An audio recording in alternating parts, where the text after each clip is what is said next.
നമസ്കാരം. 2024 current affairs സീരീസിൽ May മാസത്തിലെ കറണ്ട് അഫയേഴ്സ് ആണ് നമ്മൾ പഠിച്ചു വരുന്നത്. കഴിഞ്ഞ ക്ലാസ്സിൽ കുറച്ചധികം കാര്യങ്ങൾ പഠിച്ചു. അതിൻ്റെ തുടർച്ചയായിട്ട് ബാക്കി കാര്യങ്ങൾ കൂടി പഠിച്ചുകൊണ്ട് ഈ ക്ലാസ്സോടുകൂടി മെയ് മാസത്തിലെ കറണ്ട് അഫയേഴ്സ് പൂർത്തിയാക്കാം. ഇതിനു മുമ്പുള്ള ക്ലാസ്സുകളെല്ലാം നിങ്ങൾ കാണുന്നുണ്ട്, നന്നായി പഠിക്കുന്നുണ്ട് എന്ന് വിചാരിക്കുന്നു.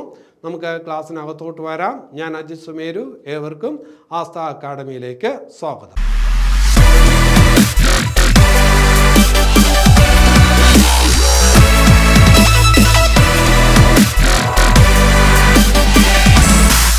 ശരി, അപ്പോൾ നമുക്ക് ഇന്നത്തെ ക്ലാസ്സിലെ ആദ്യത്തെ പോയിന്റിലോട്ട് വരാം. കേന്ദ്ര സർവീസിൽ നിന്ന് വിരമിച്ചവർക്കായിട്ട് കേന്ദ്ര പെൻഷൻ മന്ത്രാലയം ആരംഭിച്ച ഒരു വെബ് പോർട്ടലുണ്ട്. അതിൻ്റെ പേര് എന്താണ്? ഒന്ന് മനസ്സിലാക്കി വെക്കണം. ഭവിഷ്യ. എന്താണ് പറഞ്ഞത്? കേന്ദ്ര സർവീസിൽ നിന്ന് വിരമിച്ചവർക്കായിട്ട് കേന്ദ്ര പെൻഷൻ മന്ത്രാലയം പുതുതായിട്ട് ആരംഭിച്ച ഒരു വെബ് പോർട്ടലാണ് ഏത്? ഭവിഷ്യ. ഒന്ന് ശ്രദ്ധിച്ചു വയ്ക്കണം, പരീക്ഷയ്ക്ക് ചോദിക്കാൻ കൊള്ളാവുന്ന ഒരു ചോദ്യമാണ്. ഇനി അത് കഴിഞ്ഞിട്ട് മറ്റൊരു പോയിന്റിലോട്ട് വരാം. അഗ്നിബാൺ. എന്താണ് അഗ്നിബാൺ? അഗ്നിബാൺ എന്ന് പറയുന്നത് ബഹിരാകാശ ദൗത്യങ്ങൾക്ക് ഉപയോഗിക്കാൻ പറ്റുന്ന ഒരു റോക്കറ്റാണ്. ഈ അടുത്ത കാലത്ത് ഒരു ഇന്ത്യൻ സ്റ്റാർട്ടപ്പ് വികസിപ്പിച്ചെടുത്ത റോക്കറ്റാണ്. അതിൻ്റെ പരീക്ഷണമൊക്കെ ഈ അടുത്ത കാലത്ത് നടത്തിയിരുന്നു, വൻ വിജയമായിരുന്നു. ആ റോക്കറ്റാണ് ഏത്? അഗ്നിബാൺ. ഈ അഗ്നിബാൺ എന്ന് പറയുന്ന റോക്കറ്റിന് ഒരു പ്രത്യേകതയുണ്ട്. എന്താണ് പ്രത്യേകതയെന്ന് ചോദിച്ചാൽ, ഇന്ത്യയിൽ ആദ്യമായിട്ട് സെമി ക്രയോജനിക് എൻജിൻ ഉപയോഗിച്ച് നിർമ്മിച്ചിരിക്കുന്ന റോക്കറ്റാണ് അഗ്നിബാൺ. ഇന്ത്യയിൽ ആദ്യമായിട്ട് സെമി ക്രയോജനിക് എൻജിൻ ഉപയോഗിച്ച് നിർമ്മിച്ചിരിക്കുന്ന റോക്കറ്റ് ഏത് എന്ന് ചോദിച്ചാൽ അഗ്നിബാൺ ആണ്. ഞാൻ പറഞ്ഞു, ഇതൊരു സ്റ്റാർട്ടപ്പാണ് നിർമ്മിച്ചിരിക്കുന്നത്. നിങ്ങൾക്കറിയാവുന്ന കാര്യമാണ്, പല ക്ലാസ്സുകളിൽ നമ്മൾ പറഞ്ഞിട്ടുള്ളതാണ്. ISRO ബഹിരാകാശ ഗവേഷണ രംഗത്ത് ഒരുപാട് സ്റ്റാർട്ടപ്പുകൾ എന്ത് ചെയ്യുന്നുണ്ട്? ഇപ്പോൾ പ്രോത്സാഹിപ്പിക്കുന്നുണ്ട്. അപ്പോൾ അങ്ങനെ ഒരു സ്റ്റാർട്ടപ്പാണ് അഗ്നിബാൺ എന്ന് പറയുന്ന ഈ റോക്കറ്റ് വികസിപ്പിച്ചെടുത്തത്. അത് ചെന്നൈ ബേസ്ഡ് ആയിട്ടുള്ള ഒരു സ്റ്റാർട്ടപ്പാണ് അഗ്നികുൽ കോസ്മോസ്. ആ സ്റ്റാർട്ടപ്പിൻ്റെ പേര് മനസ്സിലാക്കി വയ്ക്കണം, അഗ്നികുൽ കോസ്മോസ്. അപ്പോൾ അഗ്നിബാൺ എന്ന ഇന്ത്യയിലെ ആദ്യത്തെ സെമി ക്രയോജനിക് എൻജിൻ ഉപയോഗിച്ച് നിർമ്മിച്ച റോക്കറ്റ് വികസിപ്പിച്ചത് ഏത് സ്റ്റാർട്ടപ്പാണ് എന്ന് ചോദിച്ചാൽ അഗ്നികുൽ കോസ്മോസ് ആണ്. ഇത് പറയുമ്പോൾ നമ്മൾ മുമ്പ് പഠിച്ചിട്ടുള്ള ഒരു കാര്യമുണ്ട്. ഹൈദരാബാദ് ബേസ്ഡ് ആയിട്ടുള്ള ബഹിരാകാശ രംഗത്ത് പ്രവർത്തിച്ചു വരുന്ന ഒരു സ്റ്റാർട്ടപ്പ് ഉണ്ട്. പേര് നിങ്ങൾ കേട്ട് കാണും, സ്കൈ റൂട്ട് എയ്റോസ്പേസ്. സ്കൈ റൂട്ട് എയ്റോസ്പേസ് അല്ലേ? ബഹിരാകാശ ദൗത്യങ്ങൾക്കായിട്ട് പ്രത്യേകിച്ച് ഒരു റോക്കറ്റ് നിർമ്മിച്ച ആദ്യത്തെ ഇന്ത്യൻ സ്റ്റാർട്ടപ്പാണ് ഏത്?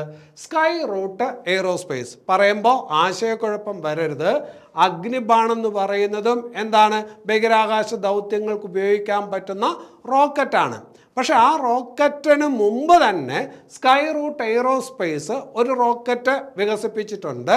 അതിൻ്റെ പേരും നമ്മൾ പഠിച്ചതാണ്. ആ റോക്കറ്റിൻ്റെ പേരാണ് വിക്രം. ഇന്ത്യയിൽ ആദ്യമായിട്ട് ബഹിരാകാശ ദൗത്യങ്ങൾക്ക് ഉപയോഗിക്കാൻ പറ്റുന്ന റോക്കറ്റ് വികസിപ്പിച്ച് പരീക്ഷിച്ച് വിജയിപ്പിച്ച സ്റ്റാർട്ടപ്പ് എന്ന് ചോദിച്ചാൽ നമ്മൾ പഠിച്ചിട്ടുണ്ട്, സ്കൈ റൂട്ട് എയ്റോസ്പേസ് ആണ്. ഇവിടെ ഇപ്പോൾ പറഞ്ഞത് അഗ്നിബാണും അത്തരത്തിലുള്ള റോക്കറ്റാണ്. പക്ഷെ ആ റോക്കറ്റിനൊരു പ്രത്യേകതയുണ്ട്. സെമി ക്രയോജനിക് എൻജിൻ ഉപയോഗിച്ച് നിർമ്മിച്ചിട്ടുള്ള റോക്കറ്റ്, ആദ്യത്തെ റോക്കറ്റ് ഏതെന്ന് ചോദിച്ചാൽ അഗ്നിബാണാണ്. പക്ഷേ ഈ പറഞ്ഞ രീതിയിലുള്ള ഒരു റോക്കറ്റ് എങ്ങനെയാണ്? ബഹിരാകാശ ദൗത്യത്തിന് ഉപയോഗിക്കാൻ പറ്റുന്ന റോക്കറ്റ് ആദ്യമായി ഉണ്ടാക്കിയ ഇന്ത്യൻ സ്റ്റാർട്ടപ്പ് ഏതെന്ന് ചോദിച്ചാൽ അത് സ്കൈ റൂട്ട് എയ്റോസ്പേസ് ആണ്. ആ റോക്കറ്റിൻ്റെ പേര് വിക്രം എന്നാണ്. അപ്പോൾ അതൊന്ന് ശ്രദ്ധിച്ച് വയ്ക്കുക. ഇനി അത് കഴിഞ്ഞിട്ട് മറ്റൊരു പോയിന്റിലോട്ട് വരാം. ആധുനിക ഇന്ത്യൻ ബാങ്കിങ്ങിൻ്റെ പിതാവ്. ആധുനിക ഇന്ത്യൻ ബാങ്കിങ്ങിൻ്റെ പിതാവ് അല്ലെങ്കിൽ ആധുനിക ഇന്ത്യൻ ബാങ്കിങ്ങിൻ്റെ ഭീഷ്മാചാര്യർ എന്നൊക്കെ അറിയപ്പെട്ടിരുന്ന ഒരു വ്യക്തി 2024 മെയ് മാസത്തിൽ മരണപ്പെട്ടു. ആര് എന്ന് പരീക്ഷയ്ക്ക് ചോദിക്കാൻ കൊള്ളാം. നാരായണൻ വകുൽ. പേരെന്താണ്? നാരായണൻ വകുൽ. അപ്പം ഞാൻ എന്താണ് പറഞ്ഞത്? ആധുനിക ഇന്ത്യൻ ബാങ്കിങ്ങിൻ്റെ പിതാവ്. ആധുനിക ഇന്ത്യൻ ബാങ്കിങ്ങിൻ്റെ ഭീഷ്മാചാര്യർ എന്നൊക്കെ അറിയപ്പെട്ടിരുന്ന വ്യക്തിയാണ് ആര്? നാരായണൻ ബഗുൽ. അദ്ദേഹം 2024 മെയ് മാസത്തിൽ മരണപ്പെട്ടു. ICICI എന്ന് പറയുന്ന ഒരു ബാങ്ക് നിങ്ങൾക്കറിയാം. ആ ബാങ്കിൻ്റെയൊക്കെ മുൻ ചെയർമാൻ ആയിരുന്നു ആര്? നാരായണൻ ബഗുൽ. അപ്പോൾ ആ പേരൊന്ന് ശ്രദ്ധിച്ച് വയ്ക്കണം. ഇനി അത് കഴിഞ്ഞിട്ട് വേറൊരു ചോദ്യം നിങ്ങൾ പരീക്ഷയ്ക്ക് പ്രതീക്ഷിക്കണം.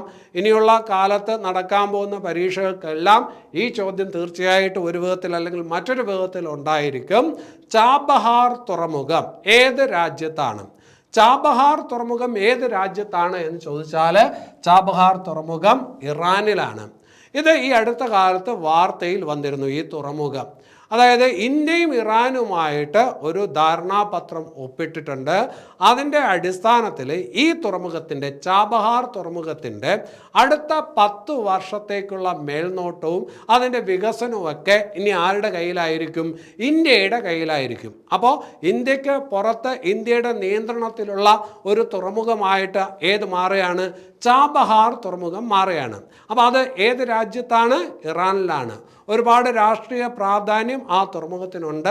വാണിജ്യപരമായിട്ടുള്ള പല കാര്യങ്ങളിലും വലിയ പ്രാധാന്യം ആ തുറമുഖത്തിനുണ്ട്. അതുകൊണ്ട് തന്നെ ആ കരാറും ആ തുറമുഖവും വളരെ ശ്രദ്ധിക്കേണ്ട ഒന്നാണ്. ശ്രദ്ധിച്ചു വയ്ക്കുക, ചാബഹാർ തുറമുഖം.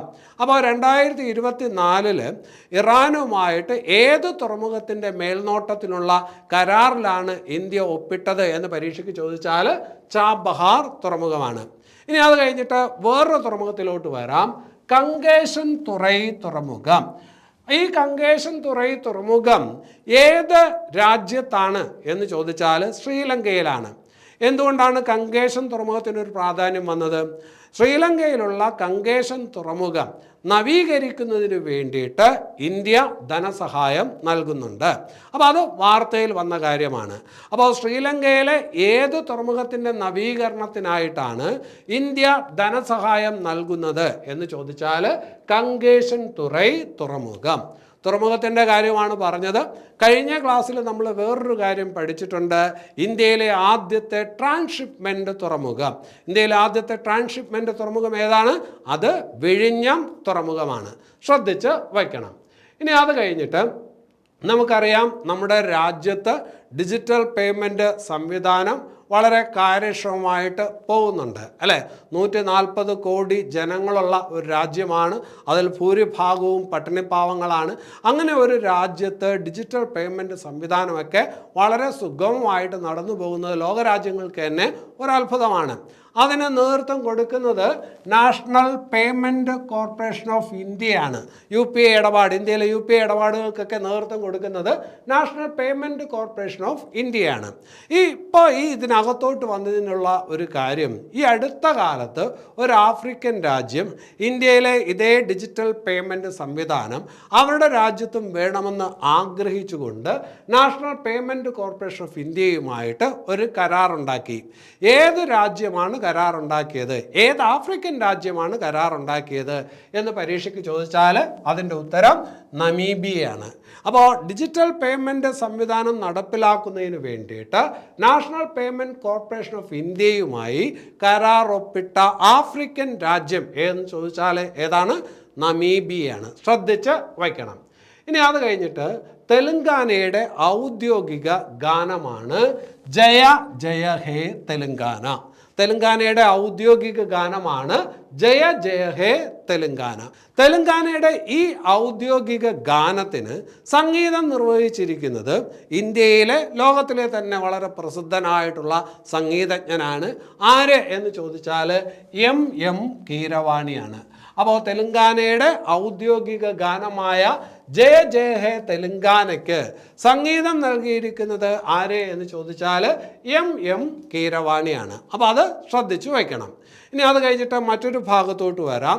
2024 ലോക്സഭാ തെരഞ്ഞെടുപ്പ് നടന്നു, അല്ലെ? ഇന്ത്യയിൽ പൊതു തെരഞ്ഞെടുപ്പ് നടന്നു. ആ ലോക്സഭാ തെരഞ്ഞെടുപ്പിനോടൊപ്പം തന്നെ ചില സംസ്ഥാനങ്ങളിൽ സംസ്ഥാന നിയമസഭയിലോട്ടുള്ള തെരഞ്ഞെടുപ്പും നടന്നു. അപ്പോൾ അത് പരീക്ഷയ്ക്ക് ചോദിക്കാൻ കൊള്ളാവുന്നതാണ്.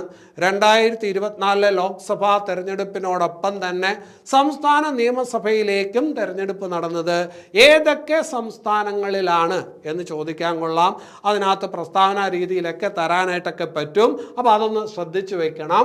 അരുണാചൽ പ്രദേശ് ലോക്സഭാ തെരഞ്ഞെടുപ്പിനോടൊപ്പം തന്നെ സംസ്ഥാന നിയമസഭയിലോട്ടും തെരഞ്ഞെടുപ്പ് നടന്ന ഒരു സംസ്ഥാനമാണ് അരുണാചൽ പ്രദേശ്. മറ്റൊരു സംസ്ഥാനം ആന്ധ്രാപ്രദേശാണ്, മറ്റൊന്ന് ഒഡീഷയാണ്, മറ്റൊന്ന് സിക്കിമാണ്. അപ്പോൾ ഈ 4 സംസ്ഥാനം ഓർത്തു വയ്ക്കുക: അരുണാചൽ പ്രദേശ്, ആന്ധ്രാപ്രദേശ്, ഒഡീഷ, സിക്കിം. ഇനി അത് കഴിഞ്ഞിട്ട് ശ്രദ്ധിക്കേണ്ടത്, തെരഞ്ഞെടുപ്പിൻ്റെ കാര്യം പറഞ്ഞതുകൊണ്ട് ഒരു രാഷ്ട്രീയ പാർട്ടിയുടെ പേര് ഓർത്തു വയ്ക്കുക: ജനസേന പാർട്ടി. ജനസേന പാർട്ടി. ജനസേന പാർട്ടിയുടെ സ്ഥാപകൻ എന്ന് പറയുന്നത് അറിയപ്പെടുന്ന ഒരു തെലുങ്ക് സിനിമാ താരമാണ്. ആര് എന്ന് ചോദിച്ചാൽ പവൻ കല്യാണാണ്. പവൻ കല്യാൺ. ജനസേന പാർട്ടി എന്ന് പറയുമ്പോൾ ആന്ധ്രാപ്രദേശിലും തെലങ്കാനയിലുമായിട്ടൊക്കെ പ്രവർത്തിച്ചു വരുന്ന ഒരു പാർട്ടിയാണ് ജനസേന പാർട്ടി. ആ ജനസേന പാർട്ടി രൂപീകരിച്ച താരം ചോദിച്ചാൽ തെലുങ്ക് സിനിമാ താരമായിട്ടുള്ള പവൻ കല്യാണാണ്. ഇപ്പോൾ ഈ അടുത്ത കാലത്ത് ലോക്സഭാ തെരഞ്ഞെടുപ്പ് നടന്നു. ഞാൻ പറഞ്ഞു ആന്ധ്രാപ്രദേശിൽ നിയമസഭാ തെരഞ്ഞെടുപ്പ് നടന്നു. അപ്പോൾ ആ തെരഞ്ഞെടുപ്പ് നടന്നപ്പോൾ ആ മത്സരിച്ച സ്ഥലത്തെല്ലാം വിജയിക്കാൻ കഴിഞ്ഞ ഒരു പാർട്ടിയാണ് ജനസേന പാർട്ടി. ഏതൊക്കെ ലോക്സഭാ മണ്ഡലങ്ങളിലാണോ അവർ മത്സരിച്ചത് അവിടെയെല്ലാം ജനസേന പാർട്ടി വിജയിച്ചു. ഏതൊക്കെ നിയമസഭാ മണ്ഡലങ്ങളിലാണ് അവർ മത്സരിച്ചത് അവിടെയെല്ലാം ജനസേന പാർട്ടി വിജയിച്ചു. അതായത് ഈ തെരഞ്ഞെടുപ്പിൽ 100% സ്ട്രൈക്ക് റേറ്റ് ഉള്ള ഒരു പാർട്ടിയായിട്ട് ജനസേന പാർട്ടി മാറിയിരുന്നു. അപ്പോൾ ഈ ജനസേന പാർട്ടി സ്ഥാപിച്ചതാര് എന്ന് ചോദിച്ചാൽ, അതിൻ്റെ നേതാവ് ആരെന്ന് ചോദിച്ചാൽ പവൻ കല്യാണാണ്. ഇനി അത് കഴിഞ്ഞിട്ട് മറ്റൊരു പാർട്ടിയെ കൂടി മനസ്സിലാക്കി വെക്കുക. ബീഹാറിലെ ഒരു രാഷ്ട്രീയ പാർട്ടിയാണ് ലോക് ജനശക്തി പാർട്ടി. 2024 ലോക്സഭാ തെരഞ്ഞെടുപ്പിൽ ഈ പാർട്ടിക്കും ഒരു വലിയ പ്രാധാന്യം ഉണ്ടായിരുന്നു. അതിൻ്റെ ഫലമൊക്കെ വന്നപ്പോൾ വലിയ പ്രാധാന്യമുള്ള ഒരു പാർട്ടിയായിട്ട് മാറിയ പാർട്ടിയാണ് ലോക് ജനശക്തി പാർട്ടി. അപ്പോൾ ലോക് ജനശക്തി പാർട്ടി എവിടുത്തെ പാർട്ടിയാണ്, ഏത് സംസ്ഥാനത്താണ്? പ്രധാനമായിട്ടും ബീഹാറിലെ ഒരു പ്രാദേശിക പാർട്ടിയാണ് ലോക് ജനശക്തി പാർട്ടി. അതിൻ്റെ നേതാവ് ആരെന്ന് കൂടി മനസ്സിലാക്കി വെക്കണം: ചിരാഗ് പസ്വാനാണ്. ലോക് ജനശക്തി പാർട്ടിയുടെ നേതാവ് ആരാണ്? ചിരാഗ് പസ്വാനാണ്. നമുക്ക് അറിയാവുന്ന കാര്യമാണ്. മുമ്പ് ഒരു വലിയ നേതാവ് ഉണ്ടായിരുന്നു, റാം വിലാസ് പസ്വാൻ. പഴയ റെയിൽവേ മന്ത്രിയൊക്കെ ആയിരുന്ന ആളാണ് റാം വിലാസ് പസ്വാൻ. ആ റാം വിലാസ് പസ്വാന്റെ മകനാണ് ചിരാഗ് പസ്വാൻ. യുവാവാണ്, ശ്രദ്ധിച്ചു വെക്കുക. ലോക് ജനശക്തി പാർട്ടിയുടെ നേതാവ് ആരെന്ന് ചോദിച്ചാൽ ചിരാഗ് പസ്വാനാണ്. അത് ശ്രദ്ധിച്ച് വയ്ക്കുക. ഇനി അത് കഴിഞ്ഞിട്ട് ഒരു വനിതയുടെ പേര് പരിചയപ്പെടാം: ഹമീദ ബാനു. ഹമീദ ബാനു. ഹമീദ ബാനു ഒരു സ്പോർട്സ് താരമാണ്. ഹമീദ ബാനു ഏത് രംഗത്ത് പ്രസിദ്ധയാണ്? കായിക രംഗത്ത് പ്രസിദ്ധയാണ്. അവരുടെ ഇനം ഏതാണ്? ഏത് കായിക ഇനത്തിൽ പ്രസിദ്ധയാണ് എന്ന് പരീക്ഷയ്ക്ക് ചോദിച്ചേക്കാം. അവർ ഗുസ്തി താരമാണ്. ഇന്ത്യൻ ഗുസ്തി താരമാണ്. ഇന്ത്യൻ വനിതാ ഗുസ്തി താരമാണ് ആര്? ഹമീദ ബാനു. അവിടെ അവർക്കൊരു പ്രത്യേകത കൂടിയുണ്ട്. ഇന്ത്യയിൽ നിന്നുള്ള ആദ്യത്തെ വനിതാ പ്രൊഫഷണൽ ഗുസ്തി താരമാണ് ഹമീദ ബാനു. ഇന്ത്യയിൽ നിന്നുള്ള ആദ്യത്തെ വനിതാ പ്രൊഫഷണൽ ഗുസ്തി താരമാണ് ഹമീദ ബാനു. എന്തിനാണ് ഇവരുടെ കാര്യം പറഞ്ഞത്?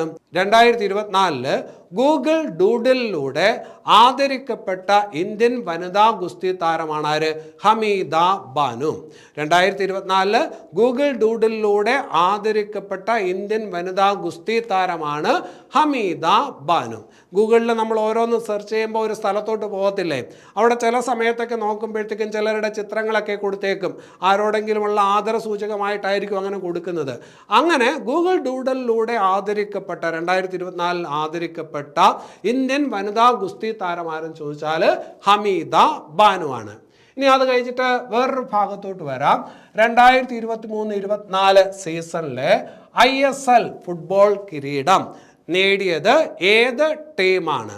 നമുക്ക് IPL എന്ന് പറഞ്ഞാൽ അറിയാം, അതൊരു ക്രിക്കറ്റ് ലീഗാണ്.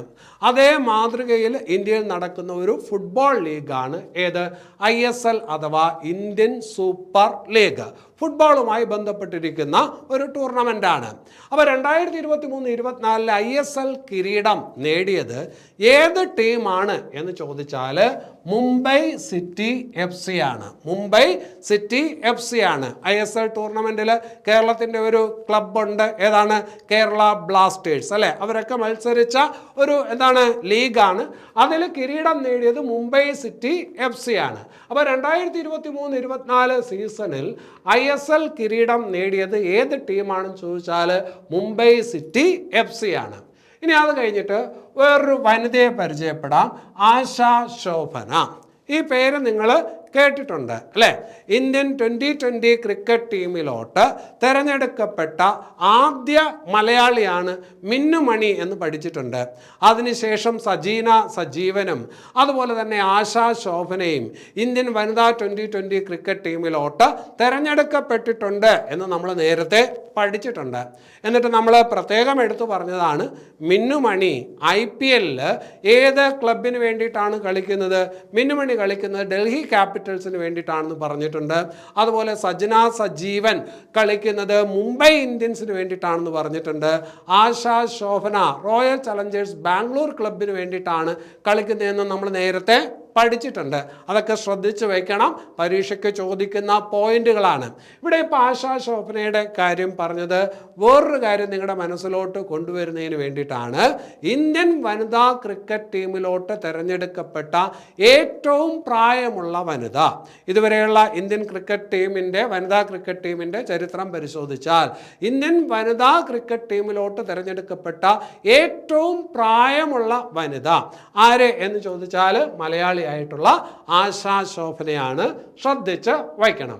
ഇനി അത് കഴിഞ്ഞിട്ട് വേറൊരു കായിക താരത്തിൻ്റെ പേര് പരിചയപ്പെടാം, മണിക ബത്ര. മണിക ബത്ര ഏത് കായിക ഇനവുമായി ബന്ധപ്പെട്ടിരിക്കുന്നു എന്ന് പരീക്ഷയ്ക്ക് ചോദിക്കാൻ സാധ്യതയുണ്ട്. Table tennis. മണിക ബത്ര ഏത് കായിക ഇനവുമായി ബന്ധപ്പെട്ടിരിക്കുന്നു ചോദിച്ചാൽ ടേബിൾ ടെന്നീസിലാണ്. ഈ അടുത്ത കാലത്ത് അവരുമായി ബന്ധപ്പെട്ട ചില വാർത്തകൾ വന്നിരുന്നു. ചരിത്രത്തിൽ ആദ്യമായിട്ടൊരു ഇന്ത്യക്കാരി ടേബിൾ ടെന്നീസിൻ്റെ ലോക റാങ്കിങ്ങിൽ ആദ്യത്തെ 25 സ്ഥാനത്തെത്തി. 25ാം സ്ഥാനമാണ് അവർക്ക് ലഭിച്ചത്. ആർക്ക് എന്ന് ചോദിച്ചാൽ മണിക ബത്രയ്ക്കാണ്. അപ്പോൾ ചരിത്രത്തിൽ ആദ്യമായിട്ട് ലോക ടേബിൾ ടെന്നീസ് റാങ്കിങ്ങിൽ 25 സ്ഥാനത്തിനകത്ത് എത്തുന്നത് ആരാണ്? ഇന്ത്യക്കാരി ആരാണ്? മണിക ബത്രയാണ്. അപ്പോൾ അവർ ഏത് കായിക ഇനവുമായി ബന്ധപ്പെട്ടിരിക്കുന്നു? ടേബിൾ ടെന്നീസ് അല്ലെ?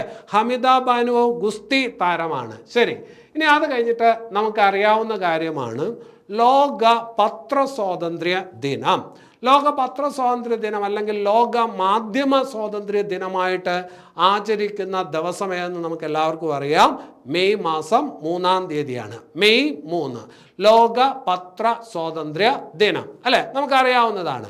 ഇപ്പോൾ 2024 പത്രസ്വാതന്ത്ര്യ ദിനവുമായി ബന്ധപ്പെട്ടാണ് 2024 ലോക മാധ്യമ സ്വാതന്ത്ര്യ സൂചിക പ്രകാരം 2024 ലോക മാധ്യമ സ്വാതന്ത്ര്യ സൂചിക പ്രകാരം ഇന്ത്യയുടെ സ്ഥാനം എത്രാമതാണ്? പരീക്ഷയ്ക്ക് ചോദിക്കാൻ കൊള്ളാവുന്ന ഒരു പോയിന്റാണ്. 159ാമതാണ്. ഇന്ന് വളരെ താഴെയാണ്. അപ്പോൾ 2024 ലോക മാധ്യമ സ്വാതന്ത്ര്യ സൂചിക പ്രകാരം ഇന്ത്യയുടെ സ്ഥാനം എത്രാമതാണ്? 159ാമതാണ്. ഇനി അവിടെ ശ്രദ്ധിക്കേണ്ട മറ്റൊരു പ്രധാനപ്പെട്ട കാര്യമുണ്ട്. 2024 ലോക മാധ്യമ സ്വാതന്ത്ര്യ സൂചിക പ്രകാരം 1ാം സ്ഥാനത്തുള്ള രാജ്യം ഏതെന്ന് കൂടി ശ്രദ്ധിച്ചു വെക്കണം. നോർവേ ആണ്. 1ാം സ്ഥാനത്ത് നോർവേ ആണ്. 2ാം സ്ഥാനത്ത് ഡെൻമാർക്കാണ്. 3ാം സ്ഥാനത്ത് സ്വീഡനാണ്. ഇന്ത്യയുടെ സ്ഥാനം 159ഉം നോർവേ ആണ് ഈ പറഞ്ഞ ലിസ്റ്റിൽ ആദ്യ സ്ഥാനത്തും എന്നുള്ളത് ശ്രദ്ധിച്ച് വയ്ക്കുക. ഇനി അത് കഴിഞ്ഞിട്ട് ഒരു പേര് പരിചയപ്പെടാം. ഒരു നടിയാണ് അനസൂയ സെൻഗുപ്ത. ഒരു ഇന്ത്യൻ നടിയാണ് അനസൂയ സെൻഗുപ്ത. നമുക്കറിയാവുന്ന കാര്യമാണ്. 77ാമത് കാൻ ചലച്ചിത്ര ഉത്സവം 2024 നടന്നു അല്ലേ? കാൻ ഫിലിം ഫെസ്റ്റിവൽ 77ാമത്തെ കാൻ ഫിലിം ഫെസ്റ്റിവലാണ് 2024 നടന്നത്. ആ കാൻ ഫിലിം ഫെസ്റ്റിവലിൽ ഏറ്റവും മികച്ച നടിക്കുള്ള പുരസ്കാരം നേടിയ ഇന്ത്യക്കാരി ആരെന്ന് ചോദിച്ചാൽ അനസൂയ സെൻഗുപ്തയാണ്. കാൻ ഫിലിം ഫെസ്റ്റിവലിൽ ഏറ്റവും മികച്ച നടിക്കുള്ള പുരസ്കാരം നേടിയ ഇന്ത്യക്കാരി ആരെന്ന് ചോദിച്ചാൽ ആരാണ്? അനസൂയ സെൻഗുപ്തയാണ്. ഇവിടെ ഒരു കാര്യം ശ്രദ്ധിക്കണം, ചരിത്രത്തിൽ ആദ്യമായിട്ടാണ് കാൻ ഫിലിം ഫെസ്റ്റിവലിൽ ഒരു ഇന്ത്യക്കാരിക്ക് മികച്ച നടിക്കുള്ള പുരസ്കാരം ലഭിക്കുന്നത്. അങ്ങനെ ഒരു പ്രത്യേകതയും ആർക്കുണ്ട്? അനസൂയ സെൻഗുപ്തയ്ക്കുണ്ട്. ഇനി വേറൊരു കാര്യം അവിടെ ശ്രദ്ധിക്കാനുള്ളത്, ഈ മികച്ച നടി എന്ന് പറയുമ്പോൾ പല സെഗ്മെൻറ്റുകളുണ്ട്. അതിൽ ഈ അനസൂയ സെൻഗുപ്തയ്ക്ക് കിട്ടിയിരിക്കുന്നത് ഏത് സെഗ്മെൻറ്റിലാണ് എന്ന് കൂടി ഒന്ന് ശ്രദ്ധിച്ചു വെക്കുക. Un certain regard segment. Un certain regard സെഗ്മെൻറ്റിലാണ് ഇവർക്ക് മികച്ച നടിക്കുള്ള പുരസ്കാരം ലഭിച്ചത്. അത് ഞാൻ എടുത്തു പറഞ്ഞത്, അല്ലെങ്കിൽ ചില കാര്യങ്ങൾ വേറെ വായിക്കുമ്പോൾ നിങ്ങൾക്ക് സംശയം വരും. പല സെഗ്മെൻറ്റിലും മികച്ച നടിമാരുണ്ട്. അനസൂയ സെൻഗുപ്തയ്ക്ക് മികച്ച നടിക്കുള്ള പുരസ്കാരം ലഭിച്ചത് അൺസർട്ടൻ റിഗാർഡ് സെഗ്മെൻറ്റിലാണ്. അപ്പോൾ അത് ശ്രദ്ധിച്ചു വയ്ക്കുക. കാൻ ഫിലിം ഫെസ്റ്റിവലിൻ്റെ കാര്യം പറയുമ്പോൾ നമുക്ക് അറിയാവുന്നതാണ്, ഈ ചലച്ചിത്ര മേളയിൽ ഏറ്റവും മികച്ച ചലച്ചിത്രത്തിനുള്ള പുരസ്കാരം അതാണ് ഏതെന്നറിയപ്പെടുന്നത്? പാം ഡിയോർ അല്ലേ? കാൻ ഫിലിം ഫെസ്റ്റിവൽ 77ാമത് 2024 കാൻ ഫിലിം ഫെസ്റ്റിവലിലെ ഏറ്റവും മികച്ച ചിത്രത്തിന് കൊടുക്കുന്ന പുരസ്കാരം അതാണ് പാം ഡിയോർ അല്ലെങ്കിൽ ഗോൾഡൻ പാം. അപ്പോൾ ഇപ്പോൾ ഈ നടന്ന 2024 77ാമത് കാൻ ഫിലിം ഫെസ്റ്റിവലിൽ ഏറ്റവും മികച്ച ചിത്രത്തിനുള്ള ഗോൾഡൻ പാം അല്ലെങ്കിൽ പാം ഡിയോർ പുരസ്കാരം ലഭിച്ചത് ഏത് സിനിമയ്ക്കാണ് എന്ന് ചോദിച്ചാൽ അനോറ എന്ന് പറയുന്ന വിദേശ സിനിമയ്ക്കാണ്. അനോറ ഏതാണ് സിനിമ? അനോറ എന്ന് പറയുന്ന സിനിമയ്ക്കാണ്. ഇവിടെ നിങ്ങൾ പ്രത്യേകം ശ്രദ്ധിക്കേണ്ട കാര്യം, ഈ പാം ഡിയോർ വിഭാഗത്തിലാണ് ഏറ്റവും മികച്ച ചിത്രത്തിന് വേണ്ടിയിട്ടുള്ള മത്സര വിഭാഗത്തിലോട്ട് ഒരു ഇന്ത്യൻ ചലച്ചിത്രവും മത്സരിച്ചിരുന്നു. അത് നമ്മൾ നേരത്തെ തന്നെ പഠിച്ചിട്ടുള്ളതാണ്. ആ സിനിമയുടെ പേരാണ് all we imagine as light. All we imagine as light അല്ലേ? അപ്പോൾ ശ്രദ്ധിക്കുക, 77ാമത് കാൻ ചലച്ചിത്ര മേളയിൽ ഏറ്റവും മികച്ച ചലച്ചിത്രത്തിനുള്ള പാം ഡിയോർ അല്ലെങ്കിൽ ഗോൾഡൻ പാം ബഹുമതി പുരസ്കാരം ലഭിച്ചത് ഏത് ചിത്രത്തിനെന്ന് ചോദിച്ചാൽ അനോറയ്ക്കാണ്. ഈ പറഞ്ഞ വിഭാഗത്തിൽ മത്സരിച്ച ഇന്ത്യൻ ചിത്രം all we imagine as light ആണ് ഏറ്റവും മികച്ച രണ്ടാമത്തെ ചിത്രമായിട്ട് തിരഞ്ഞെടുക്കപ്പെട്ടത്. പാം ഡിയോർ കിട്ടിയില്ല, പക്ഷേ ഏറ്റവും മികച്ച രണ്ടാമത്തെ ചിത്രമായിട്ട് അനോറയ്ക്ക് താഴെ ഏറ്റവും മികച്ച രണ്ടാമത്തെ ചിത്രമായിട്ട് തിരഞ്ഞെടുക്കപ്പെട്ടു. ആ പുരസ്കാരം ഗ്രാൻഡ് പ്രിക്സ് പുരസ്കാരമാണ്. ഗ്രാൻഡ് പ്രിക്സ് അവാർഡാണ്. ഏറ്റവും മികച്ച ചിത്രത്തിന് കൊടുക്കുന്ന പുരസ്കാരത്തിനെയാണ് നമ്മൾ ഗോൾഡൻ പാം എന്ന് പറയുന്നത്. മികച്ച രണ്ടാമത്തെ ചിത്രത്തിന് കൊടുക്കുന്ന പുരസ്കാരത്തിന് ഗ്രാൻഡ് പ്രിക്സ് പുരസ്കാരം അല്ലെങ്കിൽ അവാർഡ് എന്നാണ് പറയുന്നത്. അതാണ് ഓൾ വി ഇമാജിൻ ആസ് ലൈറ്റിന് ലഭിച്ചത്. നിങ്ങൾക്ക് അറിയാവുന്നതാണ്, all we imagine as light എന്ന് പറയുന്ന സിനിമ സംവിധാനം ചെയ്തത് ഒരു വനിതയാണ്. അവരുടെ പേര് നമ്മൾ നേരത്തെ പഠിച്ചിട്ടുണ്ട്, പായൽ കപാഡിയ. പായൽ കപാഡിയ ശ്രദ്ധിച്ചു വെക്കുക. വരാൻ പോകുന്ന കാലത്തെ പരീക്ഷകൾക്ക് കറണ്ട് അഫയേഴ്സ് ഭാഗത്ത് ഈ ചോദ്യം തീർച്ചയായിട്ടും ചോദിക്കും. ഇനി അത് കഴിഞ്ഞിട്ട് വേറൊരു പേര് പരിചയപ്പെടാം, കാമി റിത. കാമി റിത ഒരു പുരുഷനാണ്. കാമി റിത നേപ്പാൾകാരനാണ്. ആരാണ്? കാമി റിത നേപ്പാളുകാരനാണ്. എവറസ്റ്റ് മാൻ എന്നറിയപ്പെടുന്ന വ്യക്തിയാണ്. അയാൾ ഇരിക്കുമ്പോൾ എവറസ്റ്റ് കയറും ഇറങ്ങി വരും, അങ്ങനെയുള്ള ഒരു വ്യക്തിയാണ്. 30 തവണയാണ് അദ്ദേഹം എവറസ്റ്റ് കീഴടക്കിയിട്ടുള്ളത്. ആലോചിച്ച് നോക്ക്, 30 തവണ എവറസ്റ്റ് കീഴടക്കിയിട്ടുള്ള വ്യക്തിയാണ് കാമി റിത. അപ്പോൾ ഏറ്റവും കൂടുതൽ തവണ എവറസ്റ്റ് കീഴടക്കിയതിൻ്റെ റെക്കോർഡ് ആർക്കാണ് എന്ന് പരീക്ഷയ്ക്ക് ചോദിച്ചാൽ കാമി റിതയ്ക്കാണ്. എത്ര തവണ? 30 തവണ. നേപ്പാളുകാരനാണ്. ശ്രദ്ധിച്ച് വയ്ക്കുക. ഇനി അത് കഴിഞ്ഞിട്ട് എവറസ്റ്റ് ദിനമായിട്ട് ആചരിക്കുന്ന ദിവസം ഏതാണ്? എവറസ്റ്റ് ദിനമായിട്ട് ആചരിക്കുന്ന ദിവസം മെയ് 29-നാണ്. ടെൻസിങ്ങും എഡ്മണ്ട് ഹിലാരിയും എവറസ്റ്റ് കീഴടക്കിയ ദിവസം മെയ് 29-ആണ് എവറസ്റ്റ് ദിനമായിട്ട് ആചരിക്കുന്നത്. അപ്പോൾ അത് ശ്രദ്ധിച്ചു വെക്കുക. മെയ് 29-ന് വേറൊരു പ്രത്യേകത കൂടിയുണ്ട്. UN Peacekeepers International Day. UN Peacekeepers International Day ആയിട്ട് ആചരിക്കുന്ന ദിവസവും ഏത് തന്നെയാണ്? മെയ് 29 തന്നെയാണ്. UN സമാധാന സേനയുണ്ട്. അപ്പോൾ ആ UN Peacekeepers International Day ആയിട്ട് ആചരിക്കുന്ന ദിവസവും മെയ് 29. ഇനി അത് കഴിഞ്ഞിട്ട് കിജാബെ അണക്കെട്ട് ഏത് രാജ്യത്താണ് എന്നൊരു പക്ഷേ പരീക്ഷയ്ക്ക് ചോദിച്ചേക്കാം. കിജാബെ അണക്കെട്ട് ഏത് രാജ്യത്താണെന്ന് ചോദിച്ചാൽ കെനിയയിലാണ്. 2024 വെള്ളപ്പൊക്കം കാരണം തകർന്നു പോയ അണക്കെട്ടാണ് ഏത്? കിജാബെ അണക്കെട്ട്. അപ്പോൾ പരീക്ഷയ്ക്ക് ഇങ്ങനെ ചോദിക്കും, 2024 മെയ് മാസത്തിൽ വെള്ളപ്പൊക്കത്തെ തുടർന്ന് തകർന്നു പോയ കിജാബെ അണക്കെട്ട് ഏത് രാജ്യത്താണ് എന്ന് പരീക്ഷയ്ക്ക് ചോദിച്ചേക്കാം. ഏത് രാജ്യത്താണ്? കെനിയയിലാണ്. ഇനി അത് കഴിഞ്ഞിട്ട് നമുക്കറിയാവുന്ന കാര്യമാണ്, കോവിഡ് കാലത്ത് അല്ലേ, 2020 കോവിഡ് സമയത്ത് പുതിയ വാക്സിൻ, കോവിഡിനെതിരെ പുതിയ വാക്സിനുകൾ പലതും നിർമ്മിക്കപ്പെട്ടിരുന്നു. അതിലൊരു വാക്സിൻ ഈ അടുത്ത കാലത്ത് വാർത്താ പ്രാധാന്യം നേടി. ആ വാക്സിൻ കോവിഷീൽഡ് എന്ന് പറയുന്ന വാക്സിനാണ്. കോവിഷീൽഡ് കമ്പനി, ഈ വാക്സിൻ ഉണ്ടാക്കിയ കമ്പനി ഈ അടുത്ത കാലത്ത് UK ഹൈക്കോടതിയിൽ ഒരു സത്യവാങ്മൂലം കൊടുത്തു. ആ സത്യവാങ്മൂലത്തിൽ പറയുന്ന ഇതാണ്, ഈ പറഞ്ഞ വാക്സിന്, കോവിഷീൽഡ് വാക്സിന് തീർച്ചയായിട്ടും പാർശ്വഫലങ്ങളുണ്ട് എന്ന് സമ്മതിച്ചുകൊണ്ടുള്ള ഒരു സത്യവാങ്മൂലം ഏത്? UK ഹൈക്കോടതിയിൽ അവർ കൊടുത്തിരുന്നു. അപ്പോൾ പരീക്ഷയ്ക്ക് ചോദിക്കും, ഏത് വാക്സിനാണ് പാർശ്വഫലങ്ങളുണ്ട് എന്ന് സമ്മതിച്ച് അതിൻ്റെ കമ്പനിക്കാർ UK ഹൈക്കോടതിയിൽ സത്യവാങ്മൂലം കൊടുത്തത് എന്ന് ചോദിച്ചാൽ കോവിഷീൽഡ് എന്ന് പറയുന്ന വാക്സിൻ കമ്പനിയാണ്. അപ്പോൾ അത് ശ്രദ്ധിച്ച് വെക്കണം. നിങ്ങൾ കോവിഷീൽഡ് ആണോ കോവാക്സിൻ ആണോ ഏത് വാക്സിനാണ് എടുത്തത്? അപ്പോൾ അതൊന്ന് ഓർത്ത് വയ്ക്കുക. ഇനി അത് കഴിഞ്ഞിട്ട് ഐക്യൂബ് കമർ. ഐക്യൂബ് കമർ എന്താണ്? ഐക്യൂബ് കമർ ഒരു രാജ്യത്തിൻ്റെ പ്രഥമ ചാന്ദ്ര ദൗത്യമാണ്. ഇന്ത്യയുടെ ചാന്ദ്ര ദൗത്യമാണ് ചന്ദ്രയാൻ എന്ന് നമുക്കറിയാം. അതുപോലെ ഒരു രാജ്യത്തിൻ്റെ പ്രഥമ ചാന്ദ്ര ദൗത്യത്തിന് നൽകിയിരിക്കുന്ന പേരാണ് ഐക്യൂബ് കമർ. അപ്പോൾ ഐക്യൂബ് കമർ ഏത് രാജ്യത്തിൻ്റെ ചാന്ദ്ര ദൗത്യമാണ്, പ്രഥമ ചാന്ദ്ര ദൗത്യമാണ് എന്ന് ചോദിച്ചാൽ പാകിസ്ഥാൻ്റെ പ്രഥമ ചാന്ദ്ര ദൗത്യത്തിന് നൽകിയിരിക്കുന്ന പേരാണ് ഐക്യൂബ് കമർ. ഇനി അത് കഴിഞ്ഞിട്ട് വേറൊരു ഭാഗത്തോട്ട് വരാം.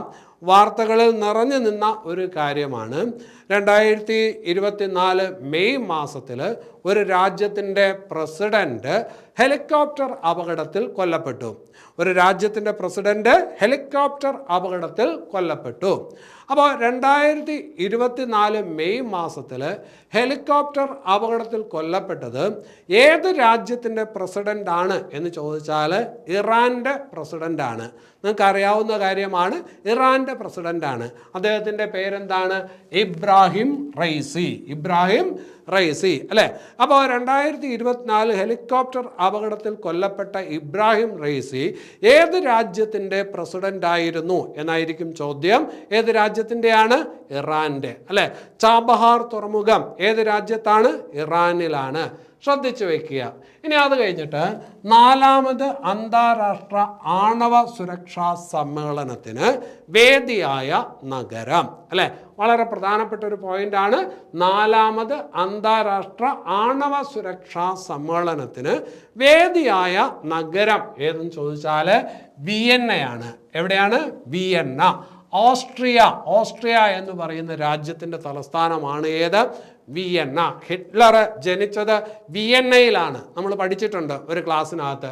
അപ്പോൾ 4ാമത് അന്താരാഷ്ട്ര ആണവ സുരക്ഷാ സമ്മേളനത്തിന് വേദിയായ നഗരം വിയന്നയാണ്, ഓസ്ട്രിയ അല്ലേ. അതുപോലെ വേറൊരു കാര്യം കൂടിയുണ്ട്.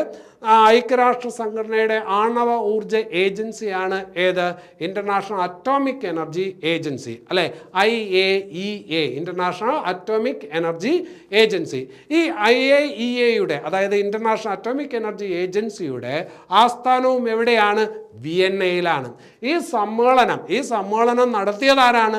ഇൻ്റർനാഷണൽ അറ്റോമിക് എനർജി ഏജൻസി തന്നെയാണ്. അവരുടെ ആസ്ഥാനത്ത് വെച്ചിട്ടാണ് ഈ സമ്മേളനം നടത്തിയത്. അപ്പോൾ അതുകൊണ്ട് തീർച്ചയായിട്ടും അതിൻ്റെ ഉത്തരം ഏതാണ്? വിയന്നയാണ്.